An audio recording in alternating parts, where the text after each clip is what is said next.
What is up, everybody? Welcome back to the channel. I'm excited because we got some more goodies for the LSX Frankenstein Chevelle. Little upgrade. And it's something that I thought didn't exist. Like I was like, oh, I need to invent it. I need to come up with something aftermarket for that thing, right? My head is always spinning. But it's already out. It's already exists. And really, just like the title of this video, it's basically like heel towing, really, right? If you think about it. So my Camaro has this built-in rev match. It's a rev match feature. So for manual transmission, so when you're downshifting, and basically brings the RPMs up so you don't upset the car, right? When you're going into turns, corners, and stuff like that. And that's something that I feel would be super beneficial for the Chevelle and for autocross and things like that. So, as a matter of fact, let me just go over to the bench here and show you what just came in. Bam! Made in America. That's right, you guys. Super excited for this. This is a BLIP module, they call it. A BLIP module, I guess, is the name for it. And it is from XINEERING. I don't know even know if I'm saying that correct. XINEERING, like engineering, but XINEERING. I don't know, Joe. Hopefully I'm not butchering that up too bad, but let me show you what we got going on. Let's open this thing up, huh? Boom. Yeah, man. Not too bad, man. Everything looks super freaking nice, super quality. I mean, look at these connectors. These all look factory style connectors. We got all our cabling. We got the actual BLIP module itself, along with some instructions, even a koozie, baby. But I drank. But one thing I do gotta say is you do have to have one big thing here is if you're gonna be doing this, going down this road. Drive-by wire. So if you guys are not running drive-by wire, not gonna work. So you might as well stop watching this video. No, keep watching this video. I'm playing. But yeah, it will not work if you guys are running drive-by cable, because obviously the module has to talk to the throttle body to give it basically gas, right? To bring those RPMs up. So what that's gonna do, we gotta end up basically wiring it into our brake and clutch setup, and that'll give us basically the action when we push in our brake and our clutch at the exact same time. We tell it how many RPMs to bump up to basically rev match when we're going into a downshift or something like that. So that's kind of how it works, really. There's not much else to it. But we do got to wire this thing in. You're going to end up having to tap into the brake and come up with something for the clutch as well. So we got to come up with something for that, because this is all really custom setup Willwood clutch and brake pedal. So we don't have anything telling basically the clutch when we're basically pressing in the clutch, really, right? So we got to end up having to add a switch or some sort, some kind of mechanism to tell the module when you're pushing in the clutch. And then obviously the brake, we can wire into the taillight harness or the brake switch, whatever you guys got at home. That's how you do that. But let me figure out that, and then we'll come right back. Man, I gotta stop myself. I get carried away real fast, you guys, and then I don't bring you guys into the fold.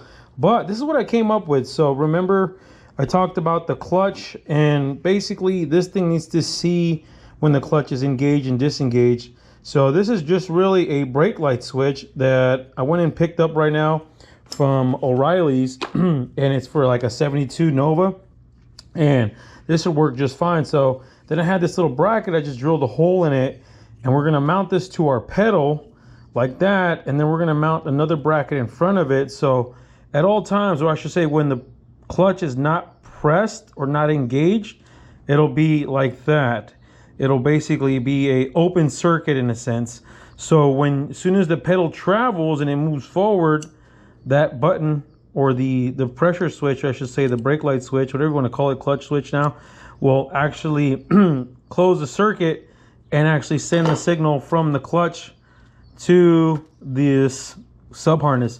So this guy here, it's pretty simple. You're gonna have your yellow wire, clutch says clutch right now. That's what you're gonna plug into that, right? And then you have a 12-volt wire. That's gonna be an auxiliary 12-volt. And then you have the brake switch wire, and that'll basically splice into your harness, your stoplight harness, and then just a ground.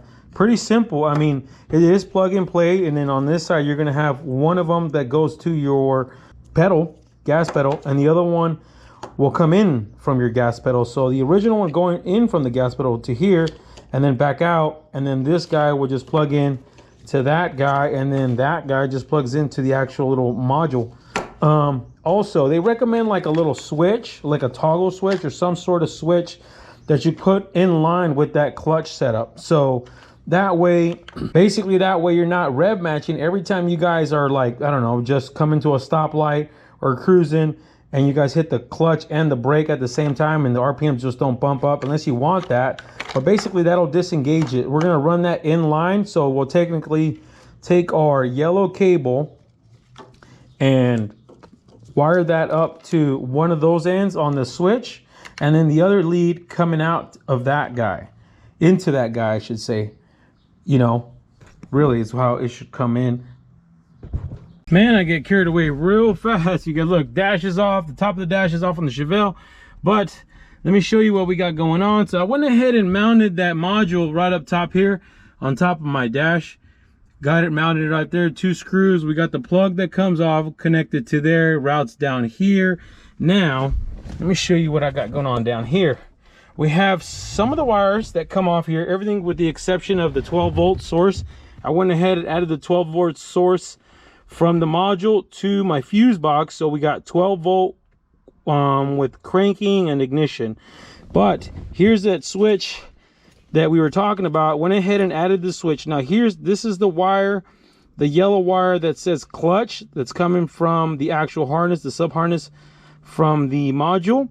So we're coming in and then coming out just like that. So the second one, the out, is going to go back to our actual pedal switch down at the clutch, and went ahead and mounted that one up. Now, not completely perfect, but it's gonna work, you guys. I think I almost cut that second bracket too short. You see this guy here? You can kind of see the plunger right there. And then you can see him, see if I can, you see how it kind of sticks out there, comes back, just like that.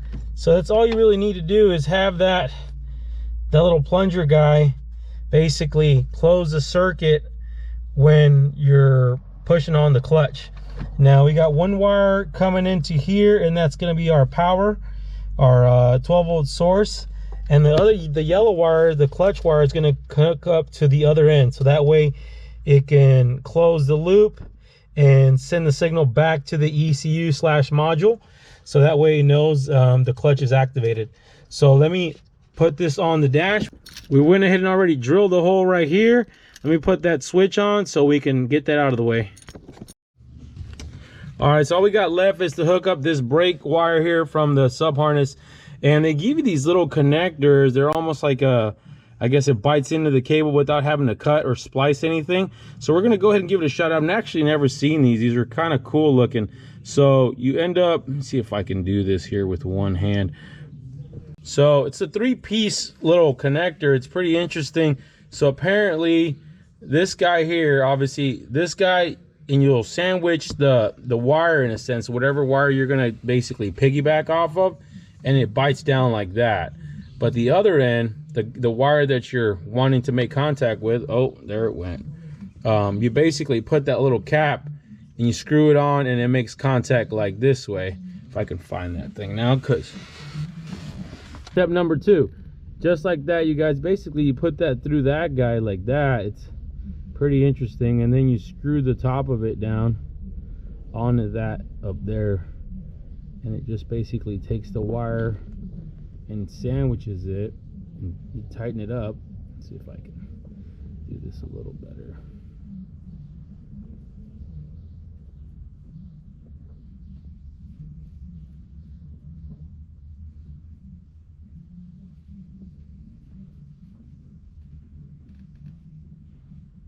Pretty interesting. And then we're gonna take the other side, and basically, like I said, you sandwich the other side of this connector like that. You put the wire through it basically, and then you smash it down. So let me find that cable, and this will be the last of the wires that we have to hook up from the sub harness. What do you got over there, huh? Oh, dude. You lunchtime there, big guy? Oh yeah, dude, I'm tapped out. I'm ready to take a nap. Oh man, guys, we are just finished up with the lunch break real quick. We are back to try to get this BLIP module finished up. Had to get the laptop out because it does run on an Android program. If you guys have a Android phone, you can do that. Other than that, you got to download the software directly from their website. But we got it hooked up via USB right here. We're gonna give it a little power. Kale, is there a light or anything on top of that box or anything that shines up there? Should be like maybe a little light indicator on that thing. Can you see anything? But yep. Excuse me. All right, we got to open up this folder and see if it'll run it. And go from there. Oh, come on. Run anyways. Let's see. All right, you guys, we finally figured out the program on this thing for the actual BLIP module. So you guys can see I got a glare there. We got it opened up, everything's working good. It'll come with some initial settings from the jump here. So what we're gonna do is we're gonna turn the key on here, and let's see, we're gonna read the settings that it has now. So we are going to adjust this duration. Duration basically kind of like basically, well, the delays down here, but like how long it actually blips for. But the delay down here, we're gonna bring this down. I messed with it a little bit earlier. We're gonna go down to 350 instead of 400 milliseconds. Let's see here, 350, and that'll give us that delay. That glare is killing me, so we're gonna write that. Make sure the module's on, make sure the car is basically the key on.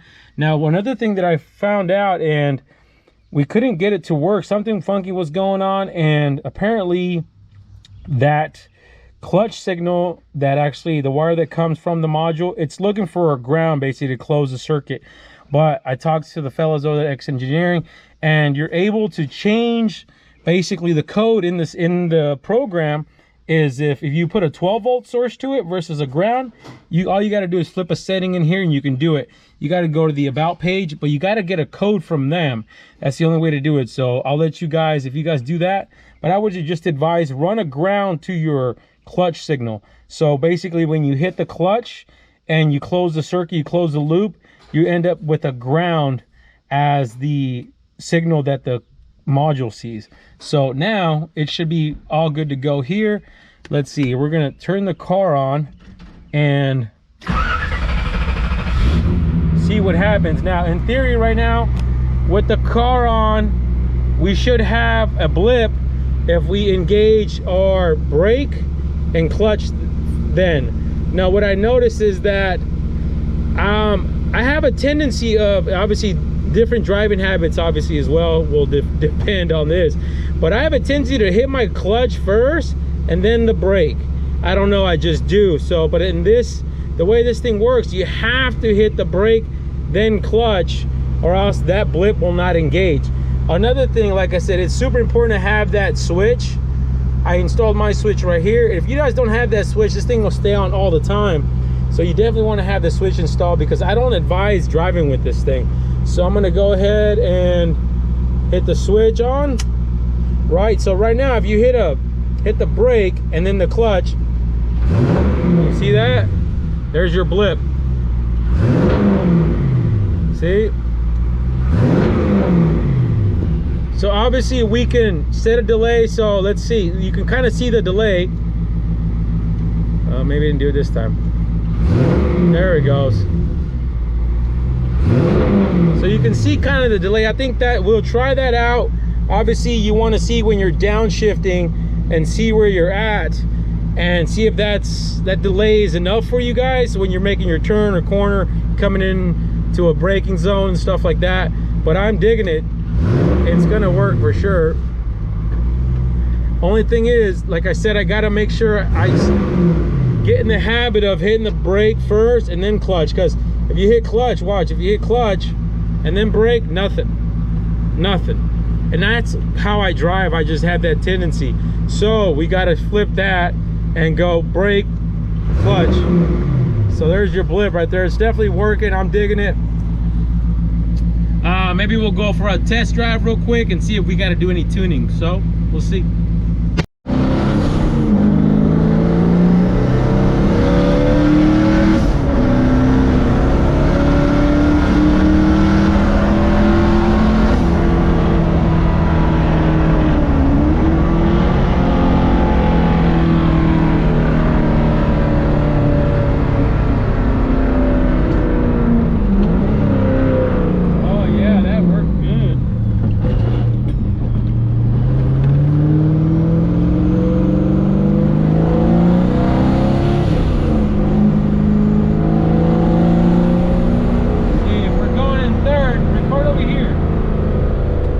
try it. We're in third gear.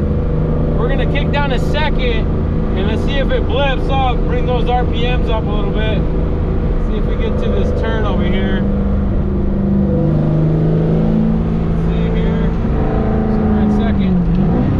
Oh yeah, see that?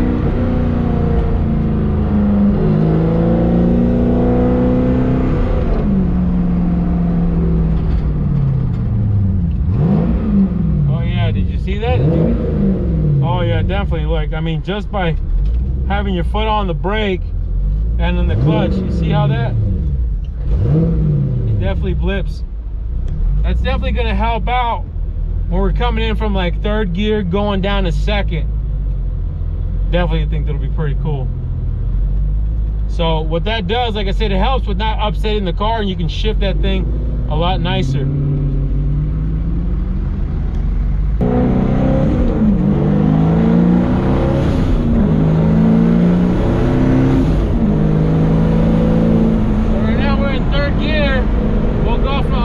Gear, we'll go from fourth to third. Oh yeah, second gear, there we go. Yeah, definitely. I think I like that delay. That gives us time to shift our gears and bring those RPMs up.